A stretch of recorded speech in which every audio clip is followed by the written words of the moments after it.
할렐루야. 따라합시다. 하나님, 오늘도 은혜와 능력과 축복을 주세요.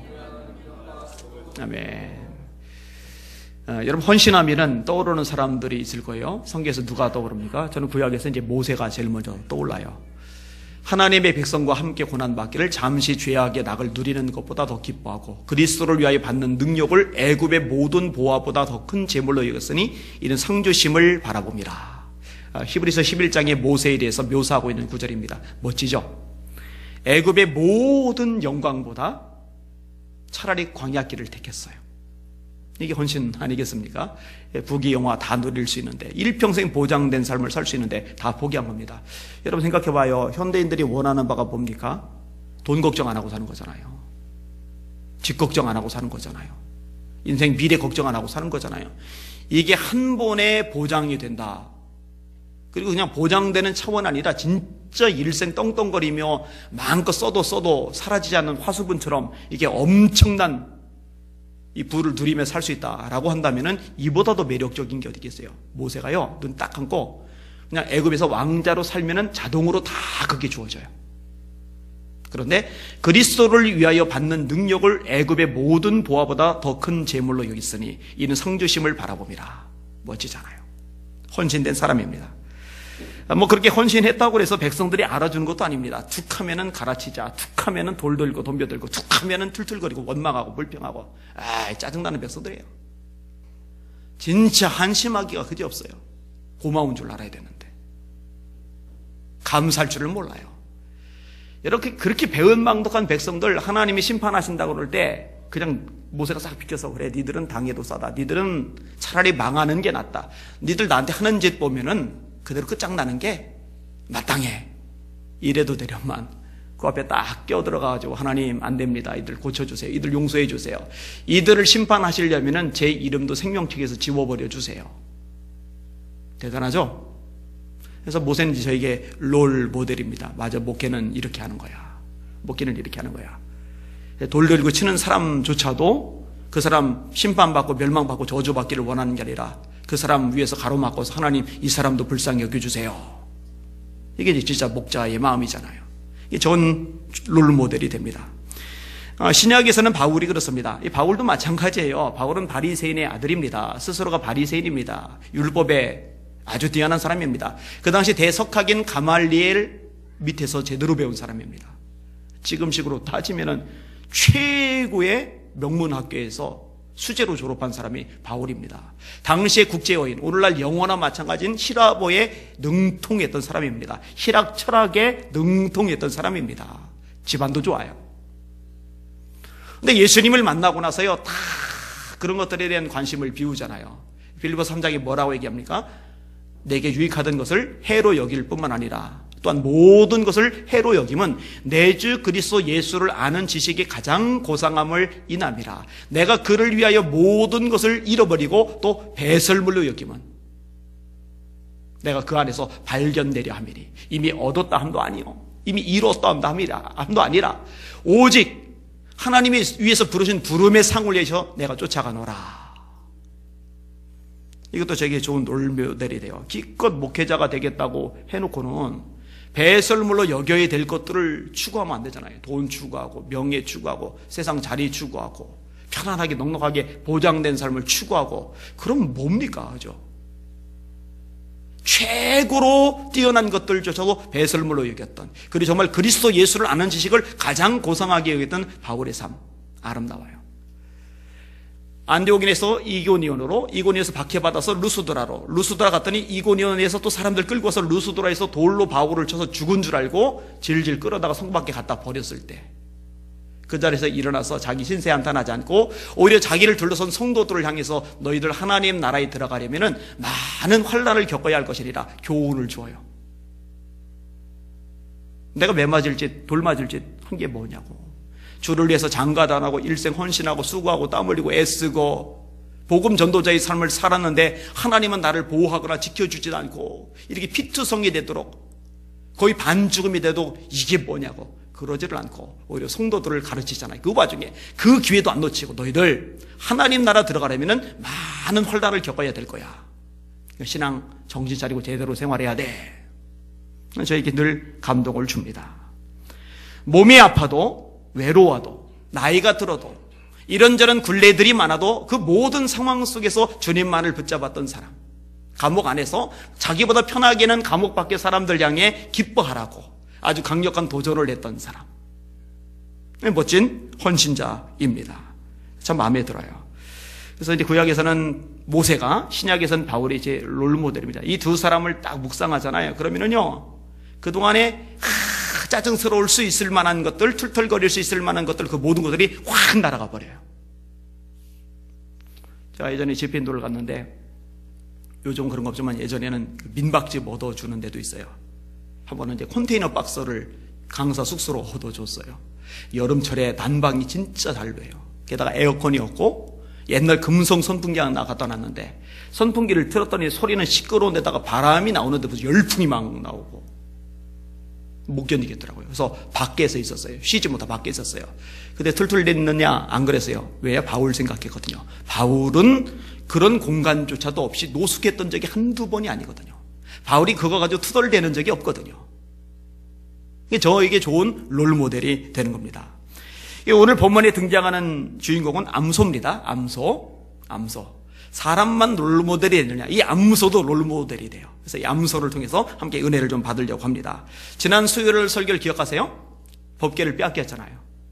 이 블레셋 사람들이 신이 났단 말입니다. 이 법궤를 자기들이 신 다곤 신전에 같이 넣어놨어요.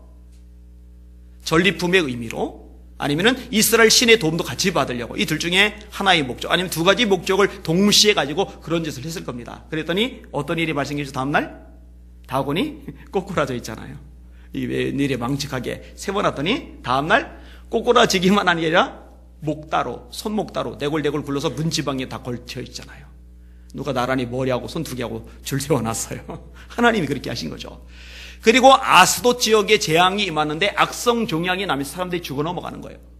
안 되겠다 싶어서 그 법궤를 가드 지역으로 옮겨갔더니 이제는 아스돗은 괜찮아졌는데 가드 지방에 악성 종양이 임하면서 죽어 넘어가는 거예요. 안 되겠다 싶어서 이번에는 에글론으로 옮겨가려고 했더니 에글론 사람들이 미리 알고는 난리가 벌어지고, 니들 우리에다 죽이려고 작정했느냐? 절대 못 온다.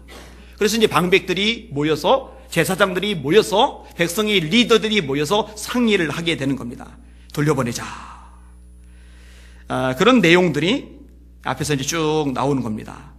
그리고 그 와중에 나오는 게 뭐냐? 암소예요, 암소. 이 암소에 새 수레를 매게 하고 그 수레 위에다 법궤를 올려다 놓고 사람이 끌지 않은 채 곧바로 그냥 가게 하는데, 만약에 사람이 끌지 않은 상태로 이 암소들이 베세메스로 곧바로 가면은 이거는 이스라엘의 신 여호와라는 분이 내린 재앙이 맞고, 만약에 옆길로 새든지 하면은 이것은 어쩌다 우연히 우리에게 재앙이 내린 거니까 그까짓 거 겁먹지도 말고 두려워하지도 말자, 이 결론을 내렸어요. 그런 내용들이 오늘 본문의 내용들입니다.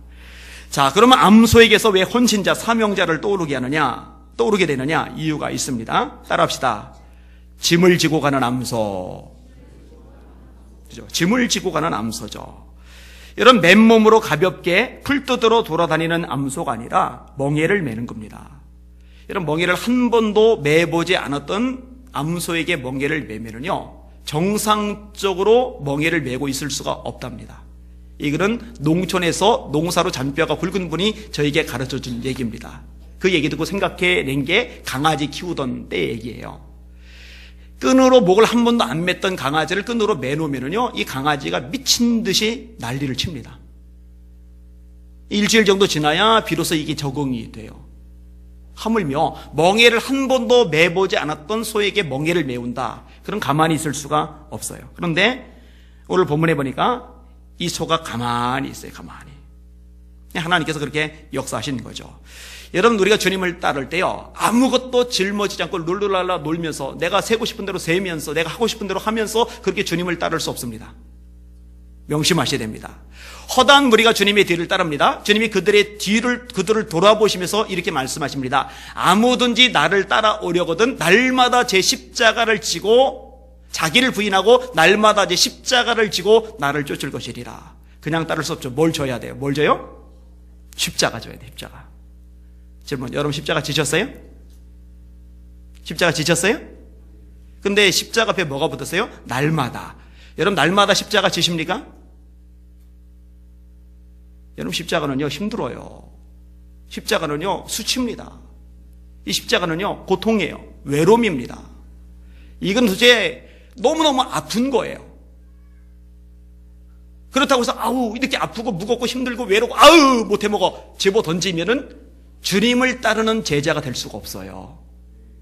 여러분 십자가 짊어지고 주님 따르실 수 있기를 주님의 이름으로 축원합니다. 지금 한국교회 성도들의 큰 문제가 뭐냐면요 십자가 안 집니다. 힘들잖아요. 마음 상하잖아요. 외롭잖아요. 아프잖아요. 고통되잖아요. 그럼 에이 몰라고 집어 팽개쳐요. 그러니까 쭉정이들이 교회에 굉장히 많이 있는 겁니다. 그 쭉정이 맞습니다. 여러분 주님을 따르는데 어떻게 짐을 지지 않고 따를 수가 있겠습니까? 짐을 기꺼이 지시는 여러분들 되시기를 주님의 이름으로 축원합니다. 교회에서 신앙생활할 때 짐 있어요 없어요? 짐 없이 어떻게 교회 생활을 합니까? 그럴 때 벗어 던질 겁니까? 짊어지고 갈 겁니까? 짊어지고 가실 수 있기를 주님의 이름으로 축원합니다. 두 번째 따라합시다. 새끼들과 생이별한 암소. 젖나는 암소라고 돼 있잖아요. 그러니까 새끼를 낳은 지 얼마 안 된 거예요. 새끼들이 아직 젖을 떼지 않은 상황인 겁니다. 슬픈 거죠. 사람만 슬퍼하지 않습니다. 짐승들도 슬퍼합니다. 또 개 얘기할까요? 새끼를 낳았어요. 새끼 낳은 개, 그 새끼들을, 강아지들을 이웃집에다 이렇게 분양을 하잖아요. 분양을 하면은요, 개가 굉장히 슬퍼합니다. 개 울어요. 보신 적 있어요? 저는 어릴 때 참 많이 봤어요. 사실은 지금도 강아지를 키우고 싶은 마음이 굴뚝 같고, 효빈이, 효원이도 강아지 키우자고 졸라대는데, 한 여자를 세 남자가 이기지 못해가지고 못 키우고 있어요. 근데 정말 키우다 보면은요, 야, 이놈들도 감정이 있는가라는 생각이 들 때가 있어요. 이 본능적인 감정이겠지만 말입니다. 여러분, 예수님이요, 이 부분에 대해서도 명확하게 말씀을 하십니다. 때로 단호할 정도로 우리 주님이 요구하십니다. 예수님, 제가 주님 쫓겠습니다. 뭐라 하세요? 여우도 구리고 공중의 새도 거처가 있지만 인자는 머리 둘 것이 없다. 뭔 얘기예요? 너 나를 따라오려면은 편안하고 안락하고 보장된 삶에 대해서 포기해야 된다. 힘들 거 각오하고 쫓아야 된다. 한 사람이 말합니다. 주님, 제가 주님을 따르겠습니다만 아버지 돌아가셨거든요. 장사 지내고 주님 따르겠습니다. 여러분, 혈육의 정, 특별히 아버지의 장례는 인륜지 대사입니다. 그런데 주님이 뭐라고 말씀하십니까? 죽은 자들로 저희 죽은 자를 장사하게 하고 너는 가서 하나님 나라를 전파해라. 예수님께서 지금 따라오라라고 말씀하실 때는요, 이 예수님의 말씀보다 우선시 되는 것이 있어서는 안 됩니다. 심지어는 돌아가신 아버지조차도.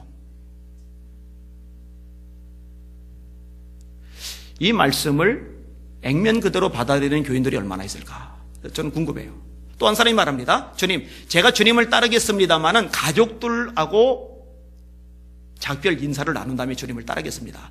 이제 주님을 따라 나서면 베드로 포함한 12제자들처럼 1년일지 2년일지 3년일지 언제 집에 가서 가족들 만날지 기약이 없잖아요. 그러니까 마땅한 요구를 하는 것 같은데 예수님의 대답은 매몰차입니다. 쟁기를 잡고 뒤를 돌아보는 자는 하나님의 나라에 합당치 아니하니라.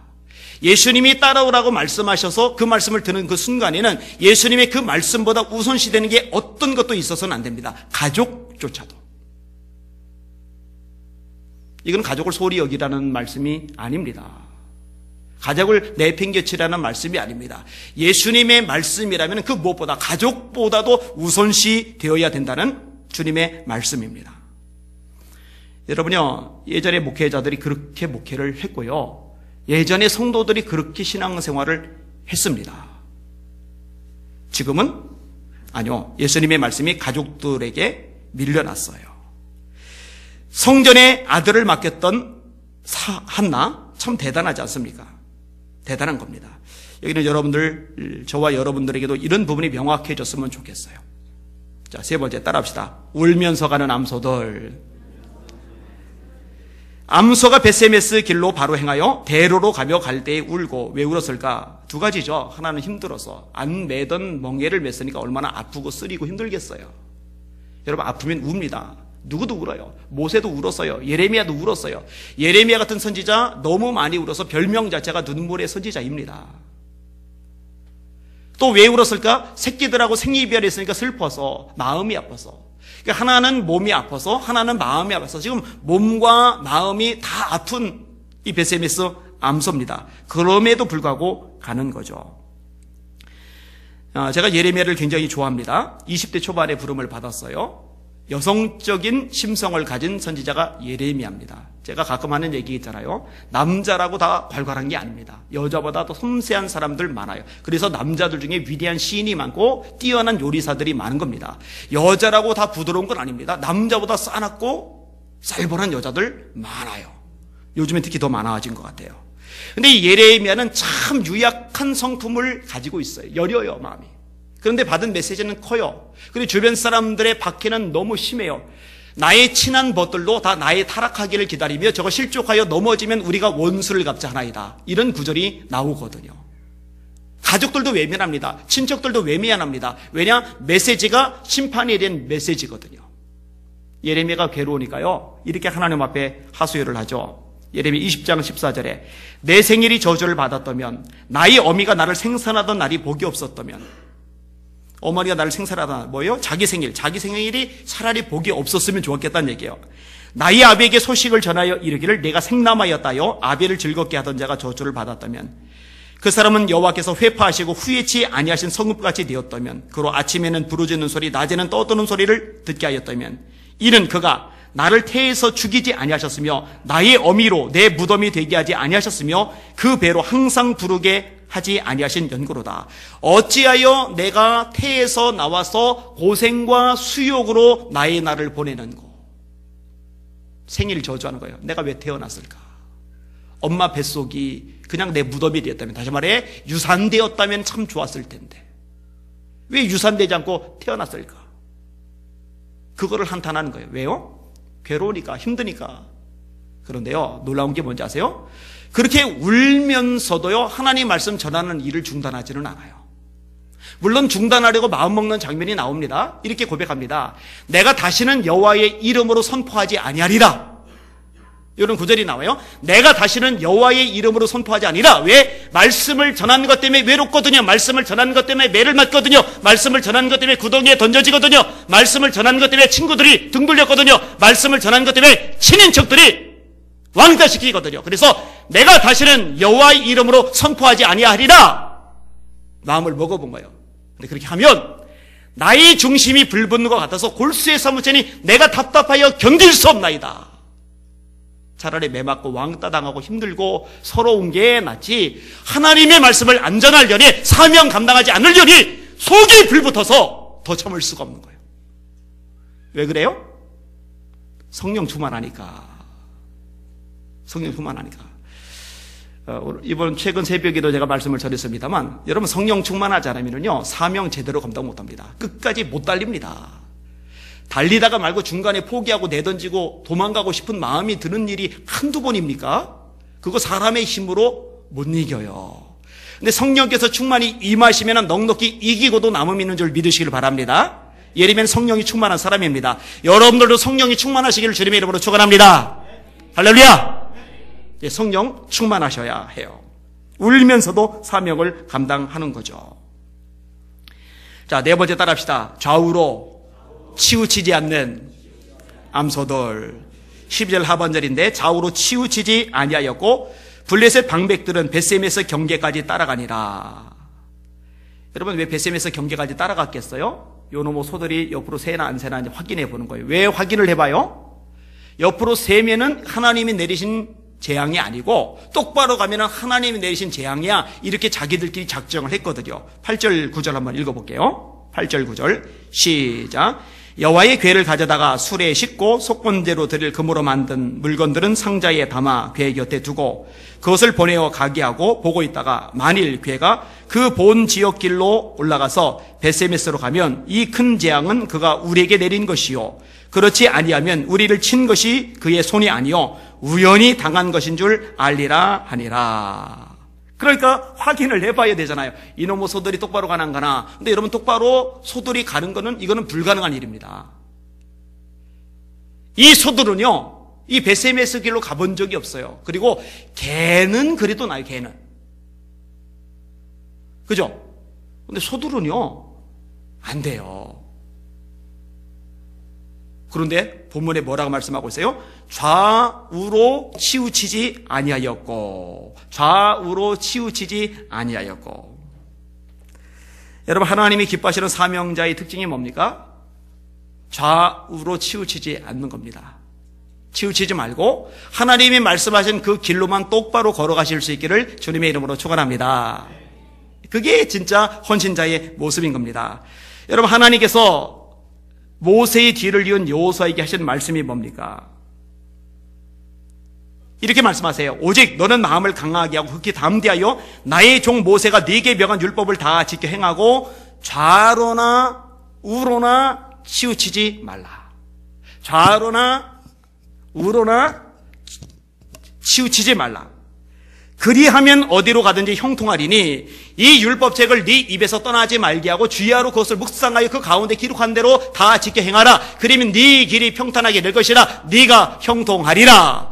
이 평탄의 복이, 형통의 복이 우리 예수 믿는 성도들에게도 그대로 임하시기를 주님의 이름으로 축원합니다. 축원합니다. 이 복을 받아야 돼요. 이 복을요. 이 복을. 좌로나 우로나 치우치지 않는 것.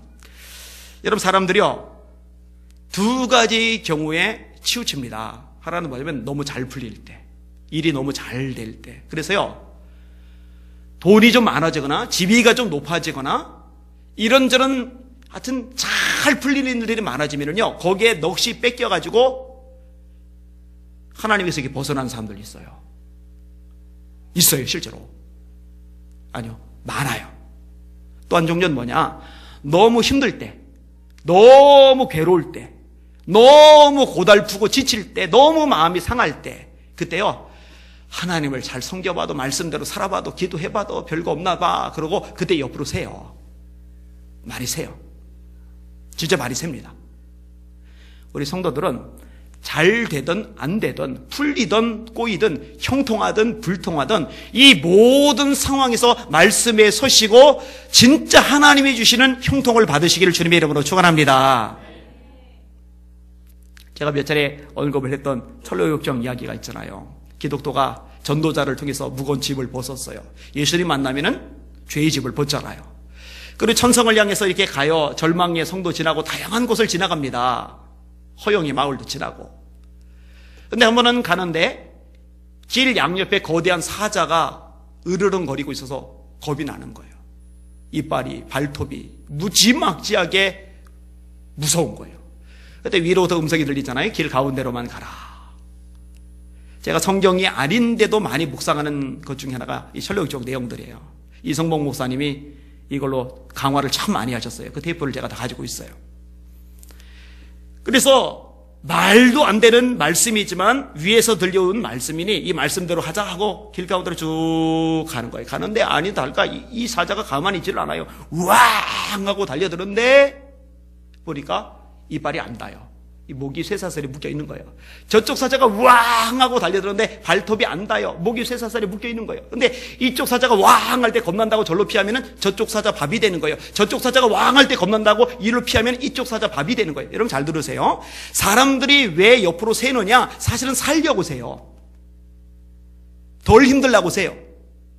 마치 덜 힘들려고 베들레헴에 기근이 났을 때 나오미가 남편 두 아들 데리고 모압으로 가듯이, 근데 살려고 갔는데 가서 남편이 죽고 두 아들이 죽잖아요. 남은 게 도대체 뭐예요?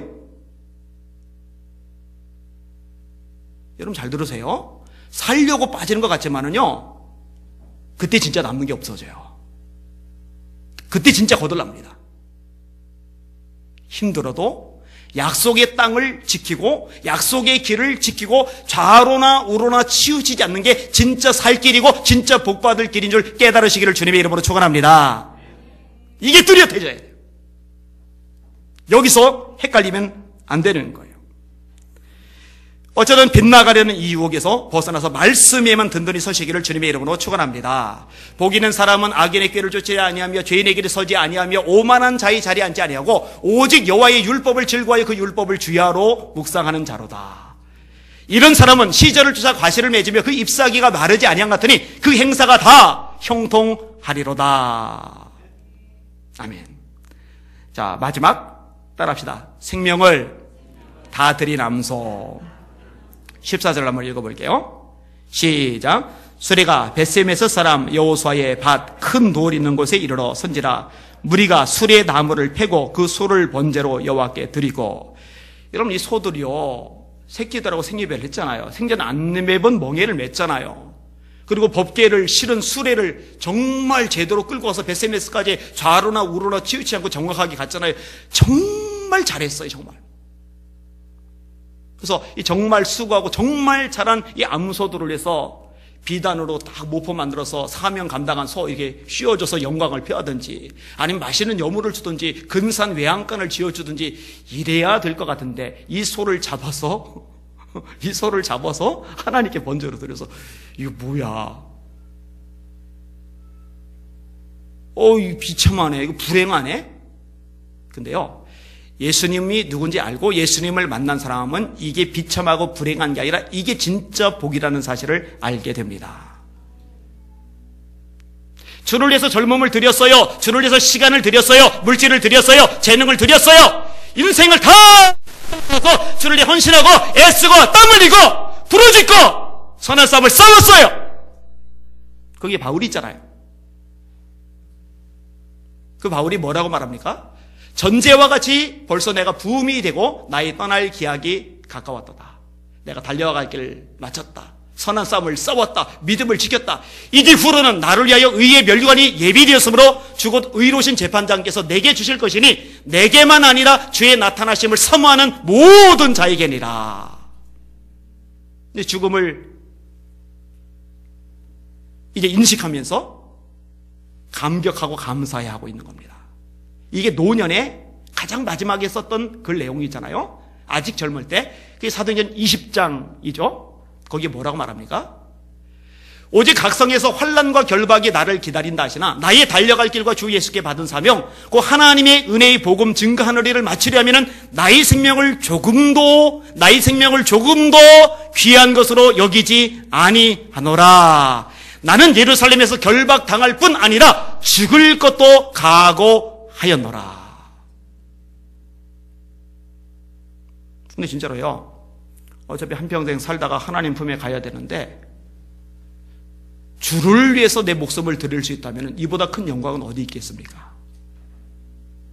예수님이 첫 번째 계명 말씀하잖아요. 마음을 다하고 목숨을 다하고 뜻을 다하여 주 너의 하나님을 사랑하라. 다한다라는 얘기가 뭐예요? 물을 다 마셨다. 그런데 반이 있네? 다 마신 거 아니죠. 3분의 1 있네? 다 마신 게 아니죠. 들어봤더니 물이 없어요. 다 마신 거예요. 그렇죠? 구걸하는 거지에게 주머니에 있는 돈을 다 줬다. 다 줬다 했는데 나중에 뒤져보니까 10,000원짜리가 하나 있네? 다 준 거 아니죠. 5,000원짜리 3개가 이 안주머니에 있네? 이거 다 준 거 아니죠. 정말 뒤져봤더니 위로부터 아래까지 아무것도 없어요. 이게 다 준 거잖아요. 마음을 다한다. 이건 뭐예요? 하나님께 마음이 반 가고 세상이 마음 반 가고. 이건 마음을 다해 하나님 사랑하는 게 아니에요. 목숨을 다한다. 내 목숨을 일부는 사랑하는 여인을 위해서 쓰고 일부는 하나님을 위해서 쓰고. 그거 아니잖아요. 그죠? 하나님께 다 드리는 걸 말해요. 그게 첫 번째 계명입니다. 여러분, 예수님의 말씀을 가만히 읽어보면 참 온유하고 겸손하신 분이지만 그 말씀 내용은 날선 검이에요. 진짜 날선 검입니다. 그래서 이 말씀에 물타지 않고 제대로 설교를 하면요, 성도들이 굉장한 압박감을 느낍니다. 그래서 예전에 몇몇 사람들이 저한테 찾아와서 좀 말씀 좀 약하게 해달라고, 죄 지적 좀 덜 내줘달라고 부탁하는 사람들까지 있었던 거예요. 그런데 성경을 제대로 한번 읽어보세요. 주님의 말씀이 얼마나 대단한지. 여러분, 저와 여러분의 마지막 생명까지도 아낌없이 드릴 줄 아는 헌신자 되시기를 주님의 이름으로 축원합니다. 그게 진짜 바람직한 모습입니다. 제가 오늘 썼던 칼럼이 있는데 앞이 다 자르고 뒷부분만 읽어드릴게요. 조금 전에 말한 거요. 예수님의 말씀을 묵상하면 첫 번째 계명이 얼마나 엄청난 계명인지를 깨닫게 됩니다. 건너뛰고 사실 많은 사람들이 하나님을 그처럼 사랑했습니다. 그래서 자신의 시간, 물질, 재능, 젊음 그리고 목숨까지 하나님을 위해 다 사용했습니다. 그런 하나님의 사람들을 통해 예수님의 고귀한 이름이 사람들 마음에 새겨졌고 구원의 역사들이 일어났으며 하나님 나라가 확장되었습니다. 하나님은 지금도 그처럼 헌신된 사람을 찾고 계십니다. 기독교를 심하게 박해했던 로마 도미티안 황제 때 일입니다. 안디옥 교회 감독인 이그나티우스는 짐승에 물려 몸이 찢기면서 순교를 당했습니다. 그러나 그는 두려워하지 않았습니다. 생명을 건지기 위해 노력하거나 부탁하는 일도 하지 않았습니다. 오히려 자신이 사랑하는 예수님을 위해 생명을 드릴 수 있음에 기뻐하였습니다. 그가 로마에 잡혀가면서 소아시아 여러 교회와 서머나 교회 감독교 동역자인 친구 폴리캅에게 보낸 편지에는 이렇게 기록되어 있습니다. 그대들은 나를 위하여 타협하지 말라. 내가 놓이기를 바라지 말라. 나는 하늘의 밀시가 되고 짐승의 이빨이 가루가 되어 하나님의 깨끗한 빵이 되기를 원하노라. 그리스도를 위하여 형벌당하기를 원하노라. 그리스도를 소유할 수 있다면 십자가에서 짐승의 이빨에 뼈가 가루되고 손과 발이 잘리더라도 결코 두려워하지 않겠다. 나에게는 오직 그리스도가 있을 뿐이다. 한 선교사님이 중국에서 일하다가 티베트 선교를 위해 부인과 아들 그리고 티베트인 통역관 한 사람과 함께 티베트로 갔습니다. 얼마 후 선교사가 볼 일이 있다고 나간 후 오랫동안 오지 않습니다. 궁금하게 여긴 사람들의 통역관을 보냈더니 그가 하얗게 질린 얼굴로 와서는 선교사가 참혹하게 죽었음을 말해 주었습니다. 통역관은 화가 자기들에게 미칠지도 모르니 빨리 도망가자 해서 통역관과 선교사의 부인 그리고 아들이 서둘러 함께 중국으로 향했습니다. 그런 와중에 끔찍한 일이 또 발생합니다. 이동 중에 선교사님의 아들도 죽어버린 것입니다. 선교사님 부인은 졸지에 남편과 아들을 잃은 과부가 되고 말았습니다. 그런데 놀랍게도 선교사님 부인은 하나님을 원망하지 않았습니다. 오히려 그 길로 고국으로 돌아가 의학을 공부했고 의학 공부가 끝나자 다시 중국 선교를 하러 나갔습니다. 이 뒷부분에 내용서 있는데 그냥 여기까지 끊어 읽겠습니다. 여러분, 이런 사람들 통해서 하나님 나라가 여기까지 왔어요. 이 대한민국의 교회사를 읽어보세요. 피와 눈물과 땀이 가득 고여서 통을 흘러 넘치고 있어요. 근데 지금부터 30년 후에, 지금부터 50년 후에, 지금부터 100년 후에 우리의 후세대는 우리를 보면서 피와 땀과 눈물이 흘러 넘치는 광경을 교회사 속에서 볼 수 있을까? 어쩌면 반만, 어쩌면 3분의 1만, 아니 어쩌면은 밑바닥이만 살짝 차서 살랑살랑대는 이 정도일지 모르겠다는 생각이 듭니다. 헌신된 성도로, 헌신된 목회자로 하나님 앞에 그렇게 바로 서실 수 있기를 주님의 이름으로 축원합니다. 아멘. 기도하겠습니다.